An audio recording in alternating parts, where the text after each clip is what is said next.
Mga kaibigan, magandang araw po sa ating lahat. Muli pong nagbabalik ang inyong lingkod. Ngayon mga kaibigan, ay ang video na ito, continuation po ito mga kaibigan nung atin pong binabahagi sa inyo tungkol po sa tutorial ng Mediacon to Piso Wi-Fi, okay? So, na-explain ko po sa video na ito mga kaibigan, yun pong tungkol po sa Mediacon na naging isa siya sa atin pong bridge or tulay ng ating internet papunta po sa atin pong Piso Wi-Fi. So, gusto ko lamang pong liwanagin ulit yun pong tungkol sa Mediacon para magkaroon ho kayo ng idea kapag nasa field na ho kayo mga kaibigan. Yung atin pong ibabahagi sa inyo ay nakuha ho natin base din po sa atin pong experience sa paggamit po ng Mediacon. Actually, marami pa pong expert mga kaibigan na mga kaibigan natin na nagtuturo din ng ganito, ay hanapin nyo lamang po sa kanilang YouTube channel. Sa akin po mga kaibigan, kung gusto nyo po na magsimula, marami ho tayong tutorial dito na pwede nyo pong gamitin. Tungkol po sa Mediacon to Mediacon, from PPPoE to router din sa atin pong Vendo. At kung kayo po ay baguhan pa lamang sa atin pong YouTube channel, huwag ho nyo kaligtaan na mag-subscribe, mag-hit ng ating notification bell para pa po sa susunod na atin pong mga bagong video tutorial mga kaibigan. At paki-share na din at palike ho ng atin pong mga video. So sa video na ito ay magbibigay ho ako ng tip para po sa inyong lahat mga kaibigan na bago pa lamang po sa pagbibusiness ho ng ganito po mga kaibigan. So ngayon simulan na ho natin at ipapakita ko po sa inyo yung pong sinasabi ko na media converter. So mga kaibigan, ito po yung ginagamit ng ating mga kaibigan na naging tulay ng atin pong internet mga kaibigan, na kung saan ay pwede natin gamitin to para sa client ho natin at pwede din po sa atin pong mga Piso Wi-Fi. Okay, so ito po mga kaibigan ay media converter. Ito makikita ho ninyo dito is non-gigabit or non-giga tinatawag nila. At ito naman po ang Mediacon na tinatawag na gigabit or giga mga kaibigan. So ano po ba yung kaibahan ng dalawa, So, una, itong ating media converter ng giga, mapapansin ho ninyo, 10 to 100 base. Ayan, mababasa nyo po dyan. Partner po yan. At itong isa, partner din po yan. Isa lang po yung nasa illustration natin. So, yung non-giga mga kaibigan ay kaya niyang ma-accumulate yung 100 Mbps na galing po sa atin pong main source ng atin pong internet, So pag ito po ay nakasaksak yung yung fiber optic cable dito papunta sa Mediacon B, kasi A and B po ito mga kaibigan, pares ho ito. Pag ang yung ilaw niya ay iilaw po yan lahat, yung green. Lahat po niyan ay iilaw at dito naman po iilaw. Ibig sabihin may connection yung dalawa. Ibig sabihin tama yung atin pong pagkabit or paglatag or pag-wiring so natin sa atin pong fiber optic cable. Ibig sabihin, meron pong meron pong lumalabas na connection galing sa atin pong main mga kaibigan. So yan yung media converter ng giga. So ito naman pong pangalawa, ito po mga kaibigan. Ito po ay Mediacon giga mga kaibigan, gigabit. So ito po ay mapapansin nyo dito nakalagay 1,000 base, ayan, TX, okay? So kaya niyang mag-transfer ng 1,000 Mbps na speed ng nagaling ho sa atin pong main source ng ating internet mga kaibigan. So yan yung giga at saka ito yung non-giga. So yung presyo naman, mas mahal ang giga kaysa kay non-giga po mga kaibigan. So ang magandang Mediacon na gagamitin natin ay ganito pong brand. Yung kulay ho ay ganito po mga kaibigan. Maganda po siyang gamitin. Base din po sa ginagamit natin sa experience namin. So ngayon, saan ba siya dapat gamitin? Yung giga at saka non-giga. So, ipapakita ko lamang po sa inyo yung una, yung media converter ng giga kung saan siya dapat gamitin. So, gagamitin natin siya sa ganitong setup na naka-series mga kaibigan. Dapat yung Mediacon ng giga, ito talaga yung mas perfect na setup para sa kanya. Ito po, ganito po. Kasi halimbawa, kung meron ho tayong 200 Mbps, so dapat mas mababa yung taga-transfer ho natin na Mediacon. So ito ay 100 Mbps lamang yung kayang i-transfer. So ibig sabihin kayang-kaya niyang i-transfer yung 200 Mbps na nasa main source ng atin pong internet, mga kaibigan. So sa ganitong setup, Mediacom Nangiga ang best ho, mga kaibigan, para yung pong gusto ho natin na maibahagi or matransfer doon sa atin pong client or vendor, yung na-set up natin sa atin pong Microtech PPPoE. Kung kayo po yung magtatanong, mga kaibigan, ng PPPoE setup, meron ho tayong video tutorial sa atin pong YouTube channel. So kung gusto nyo po na 60 Mbps or lagay natin 20 Mbps na galing po sa ISP natin at 20 Mbps na gusto natin na ibahagi doon sa first vendor natin or di kaya client. Same lang, mga kaibigan, ha, kung client or vendor, ganito ding setup ang atin pong gagamitin. So 20 Mbps, yun talaga yung lalabas sa atin pong Mercusys kapag Nangiga yung gamit ho natin. Actually, hindi po 20 Mbps, nasa 18, 17, 19, mga kaibigan, yun pong makukuha ng client ho natin. Hindi ho talaga sasagad ng 20 at hindi din po sosobra. So sa unang video ko, pinaliwanag ko po sa inyo ang setup na ito, kaya ang akin lamang po dito ay yung paggamit po ng Mediacom Nangiga.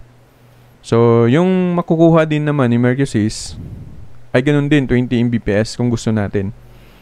Okay, so pangatlo, kung 15 Mbps ang gusto natin dito, yun din po yung makukuha ng ating client or ng atin pong piso Wi-Fi.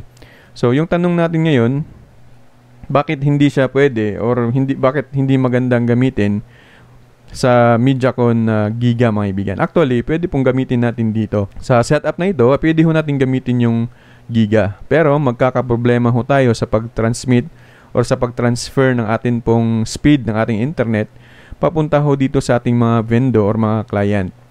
Kasi pag gagamit ho tayo ng 1,000, ng Mediacom Giga, na kaya niyang i-transfer is 1,000 Mbps, tapos yung atin pong main source is nasa 200 Mbps lamang.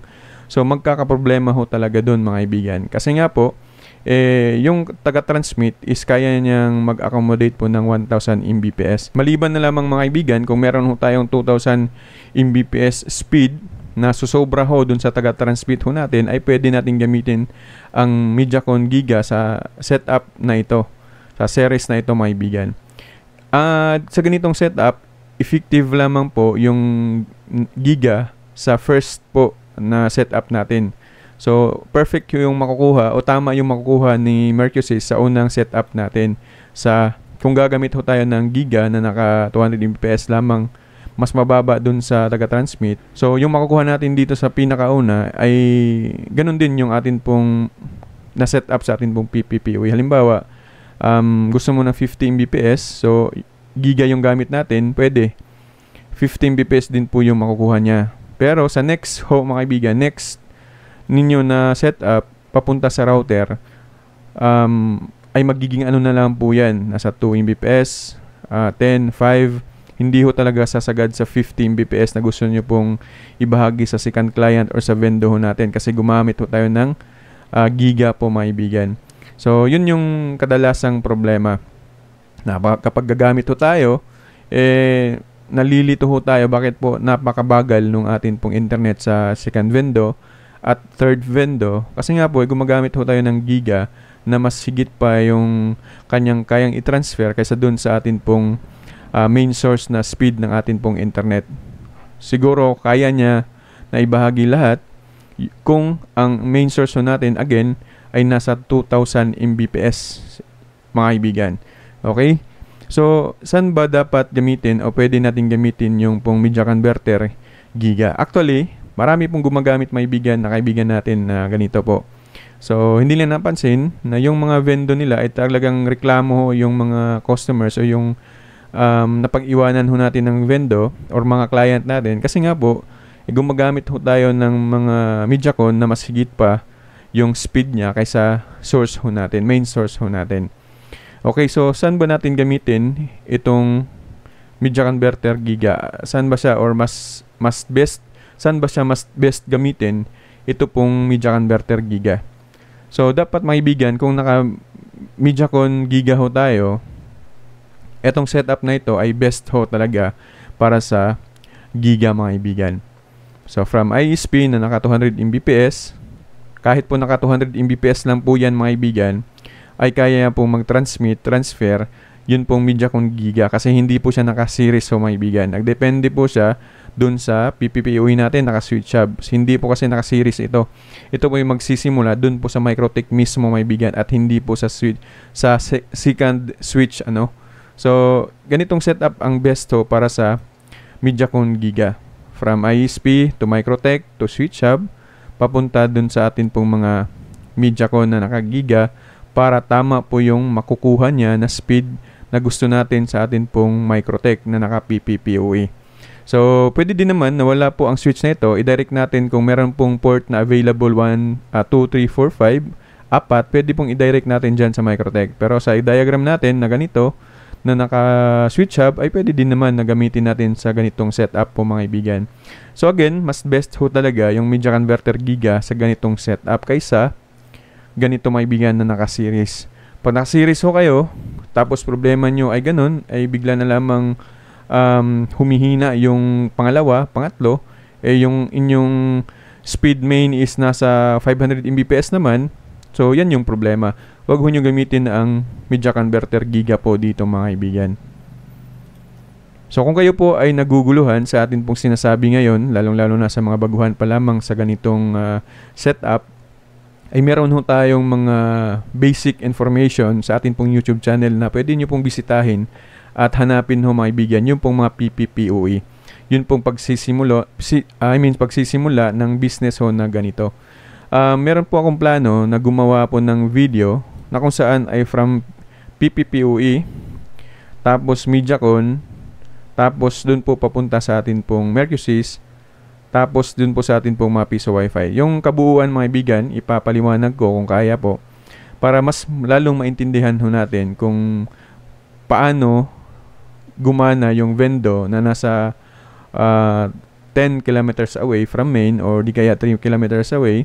So yun, masasagot natin yun kung paano nila ginawa yun, ano? Kasi alam ko yun yung mga katanungan natin kung nagsisimula pa lamang tayo, paano nila yan ginawa. So sa video next mga kaibigan, ipapaliwanag ko sa inyo para sa ganun ay makuha ho talaga ninyo. Kaya huwag po nyo kaligtaan na mag-subscribe, mag-like ho ng ating mga video, mag-share ho ng ating video, at pinaka-importante sa lahat mga kaibigan, i-click po ninyo ang notification bell para ma-notify ho kayo sa lahat po ng ating pong mga bagong video tutorial. Again, kung gusto nyo pong mag-join sa ating pong membership, mga kaibigan, ay nasa 99 pesos lamang ho para po sa shoutout natin kada video ho na atin pong i-upload. Again mga kaibigan, magandang araw po sa inyong lahat and God bless us all.